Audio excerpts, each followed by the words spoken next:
What's going on, guys? Welcome back to Miniature Mayhem. My name's Chris. In today's tutorial, we're going to take a look at the Deadwalker zombies from the Cursed City. I knew as soon as I saw these, I wanted to paint them as if they just crawled out of the ground. If you find this tutorial useful, please hit that like button. I would massively appreciate it. Thank you. Let's get into it.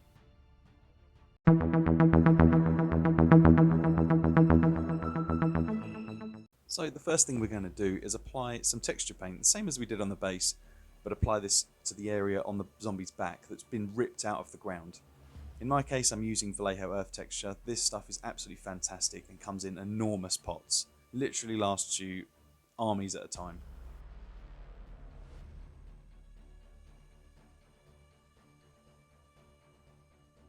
With that now complete, we're going to take some Typhus Corrosion and apply it to all the upper edges of the zombie, as if the sand and dirt had just gathered across its shoulders, the top of its head, anything that would have just ripped out of the floor.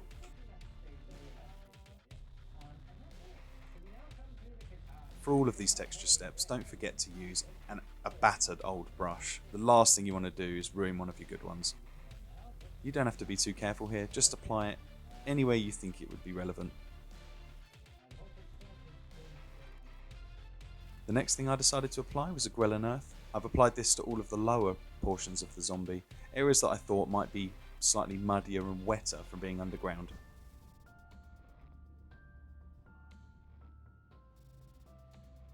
Again, just slap this on as you see fit. Good technical term there. I've now base coated the model black, and I'm going to overbrush Mournfang Brown all over the lower portion of the zombie. Overbrushing is similar to dry brushing, however you don't take all of the paint off of the brush, as you still want to apply quite a lot of paint to the model.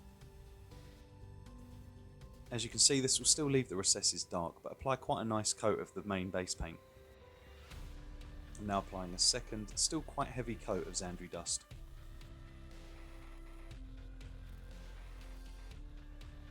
I really wanted to go for the Walking Dead vibe with this. Just muted, monotone colours for everything that would have been below the ground.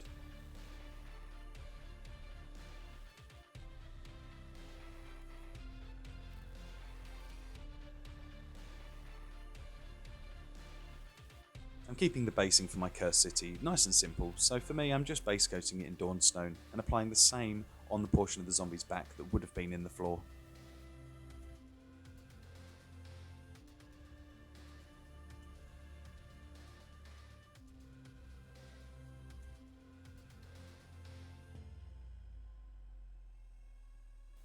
Just applying a quick coat of Null Oil now, create some nice contrast.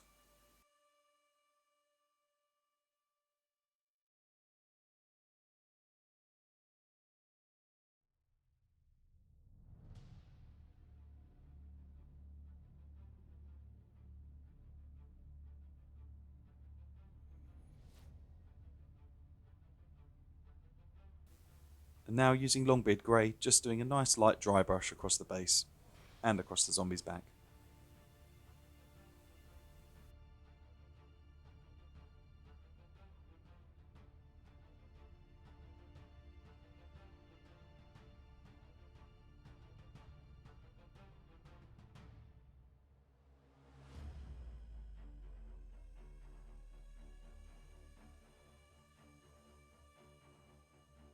Now working on the roots, I'm just applying a base coat of Steel Legion Drab.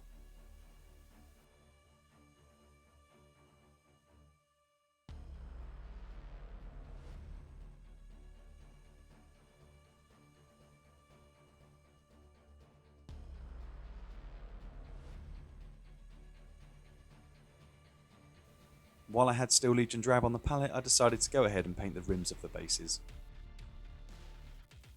Using Karak Stone, we're going to apply a nice highlight just along the raised edges.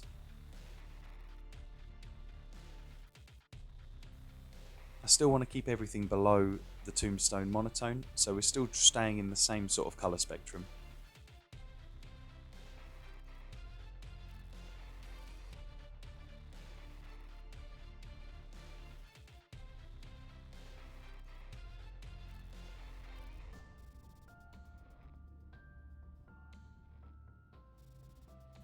I decided I wanted to make the roots pop a little bit more, so I added a little bit of bone colour into the previous layer to add a quick highlight along the tops. I think this really makes them stand out.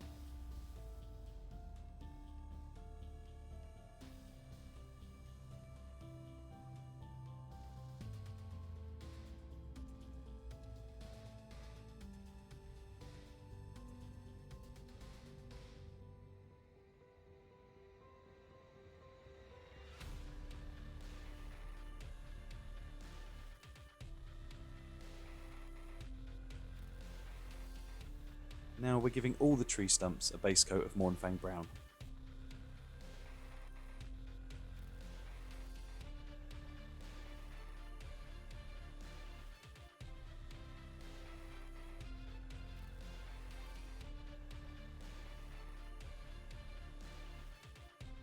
With the main section of the tree now base coated, I used Karak stone to pick out the core of the tree.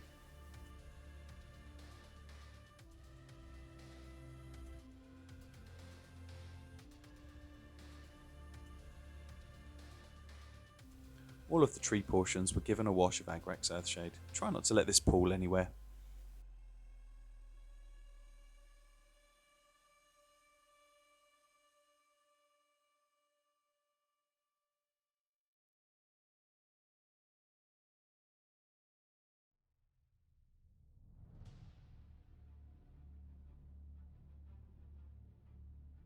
With the Agrax Earthshade now dry, I've come back in with Mornfang brown to highlight the tree back up, leaving the wash in the recesses.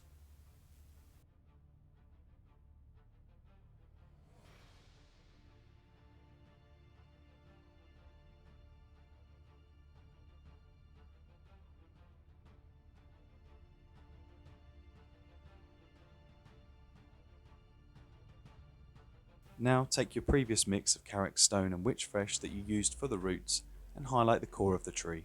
Use a small brush for this and try to do just a couple of small circular motions. Each of the zombies, I have to say rather ineffectively, has been pinned into the ground by 3 stakes. I'm just base coating these lead belcher now.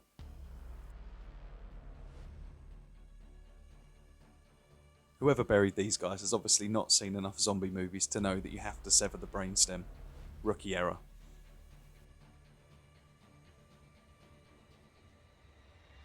Some of the zombies have little locks or bracelets or handcuffs. I picked some of those out with silver too. Some of the details I came back in and decided to pick them out with Brassy Brass, which is a Vallejo paint, very similar to gold. All of the metal portions now have a layer of Agrax Earthshade. Again, watch out for any pooling.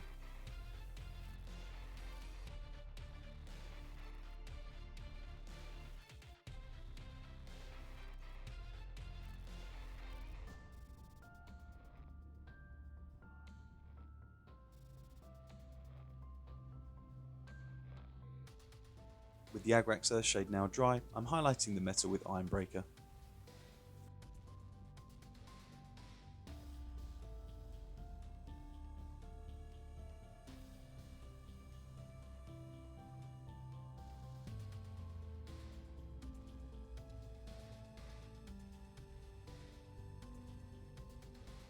As you can see, we've gone through and applied that to every model in the range. From here on, each zombie has different things on it which separate it from the others, so we're going to do those individually. I'm really happy with the scheme at this point. I feel like it has that Walking Dead vibe, very monotone.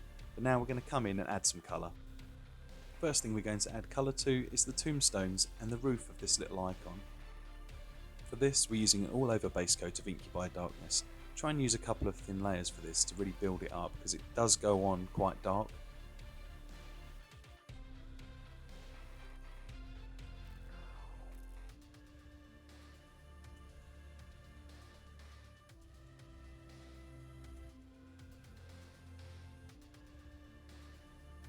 I've added a little bit of witch flesh into the mix. Work your way around and highlight some of the raised edges.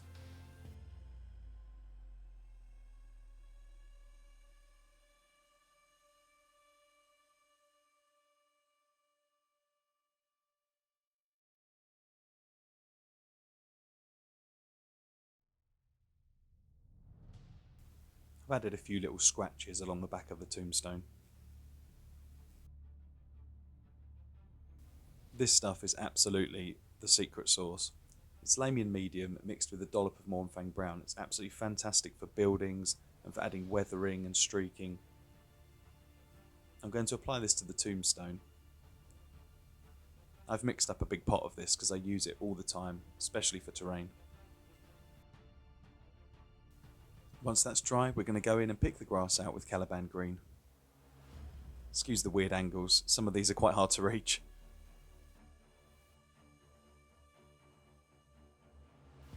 And now, with Warpstone Glow, pick out some of the individual blades of grass.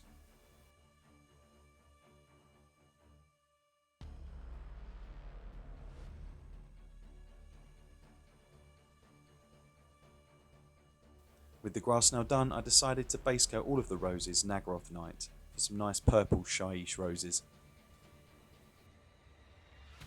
Once that's dry, brighten the purple up with a layer of Xeris Purple.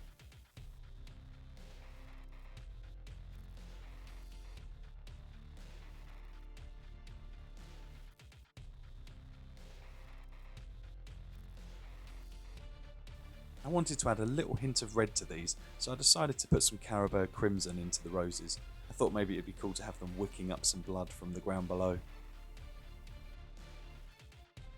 Once that's dry, take some D'Chala Lilac and just apply an edge highlight to some of the larger rose petals.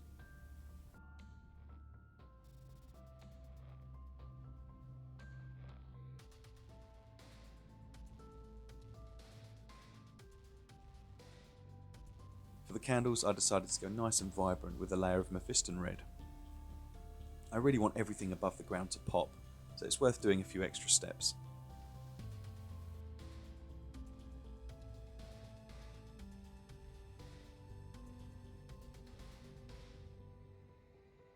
I gave the candles a light wash of Caribou Crimson, just a shade between the candles.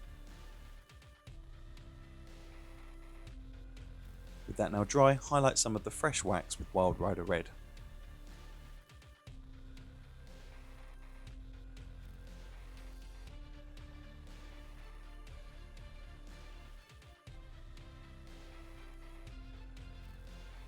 For the two ravens in the set, I used Corvus Black and Cantor Blue to pick out some of the larger feathers, as well as the raised areas and the top of its head.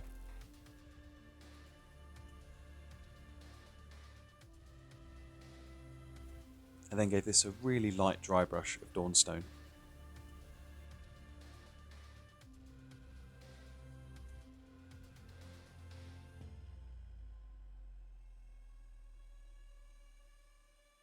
Using Deathclaw Brown, I'm now going to pick out the feet and the beak.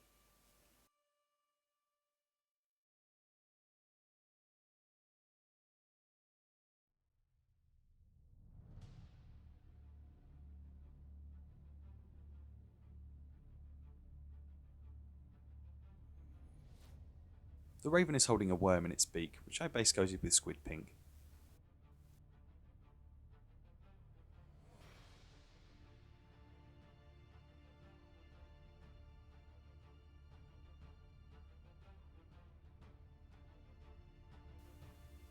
Using the wet palette, I added some witch flesh to both the Squid Pink and the Deathclaw Brown, and highlighted the beak and the worm.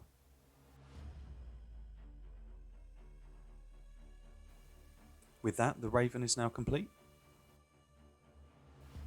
Going through, I applied a base coat of Rakarth flesh to all of the scrolls.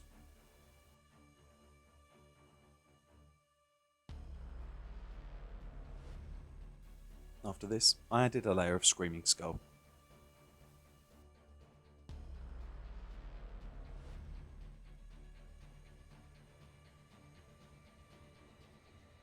I then applied a light wash of Seraphim Sepia mixed with medium in a 50-50 mix.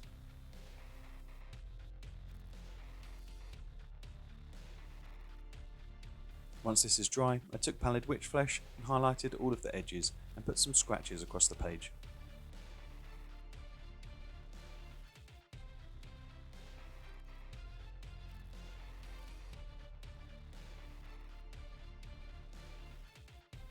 Using Corvus Black, I decided to add a quick two-tailed comet to each of the scrolls.